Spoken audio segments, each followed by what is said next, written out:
උදෑසනක් කිව්වා සෑමෝටම. ඇත්ත වශයෙන්ම අද අපි මේ පැමිණිලා ඉන්නේ කොරියාවේ තියෙන කොජේ නගරයේ සිට කිලෝමීටර් 25ක් පමණ උතුරු දෙසට යනකොට තමයි මේ ලස්සන මනරම් සුන්දර මේ කොපි ෂොප් එක පිහිටා තියෙන්නේ. ඇත්ත වශයෙන්ම කියනවා නම් මෙම ස්ථානය කොරි ජනතාවගෙන් බහුල ප්‍රදේශයක් වෙනවා සතියන්තයේදී. ඔබ මේ දකින්නේ මේ මනරම් දර්ශන පෙළ. ඇත්ත වශයෙන්ම මේ එක කොනක් මෙහි මොහොතට විවෘත වෙන අතර අනිත් මනරම් කඳු පන්තියකින් වැහී යනවා. ඇත්තටම මෙහි පැමිණෙන විශේෂයෙන්ම මෙහි පැමිණෙන අමුත්තන්හට සෑහෙන්න හොඳ සංග්‍රහයක් මේ හෝටලේ ජනතාවගෙන් හම්බෙනවා.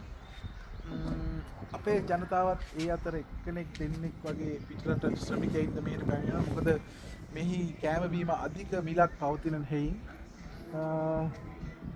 නමුත් සති අන්තයේ නිවාඩුවක් ඇති දිනවල කොරියන් ජනතාව විශේෂයෙන්ම ඔවුන්ගේ මහන්සිය පීඩාව ශ්‍රමය ඒ වගේ මනසට ඇත්තට මනසට මාර සහනයක් මේ වගේ තැනකට පැමිණියාම ඔබ දකින්නේ මේ මනරම් පරිසරයේ ඉඳගෙන විනාඩි 10ක් 15ක් සුවසේ කෝපි එකක් බොන ගමන් සුන්දර දර්ශනයක් ඇස ඉදිරිපිට මැවෙනකොට එය කියලා නිම කරන්න බෑ. මද සුළඟත් එක්ක මුසු වෙන කෝපි සුවඳට ඇත්තටම මේ ප්‍රදේශය කොරි ජනතාවගෙන් මෙන්ම විදේශිකයින්ගෙන්ද ඉතාමත් කාර්යබහුල දිනයක් වෙන සෙනසුරාදා ඉරිදා දිනයන්. ඒ අවස්ථාවද අපිටත් විඳ ගන්න ලැබුණා. ඒ අතින් අපි ඇත්තටම සතුටු වෙනවා. මේ වෙනකොට කොරියාවේ වෙලාව හවස 3 පමණ වෙනවා. අපි දැන් පැමිණිලා පැය 2ක් විතර ගත වෙනවා මේ ස්ථානයට. තව සුළු මොහොතකින් අපි මෙතනින් පිටත් වෙනවා.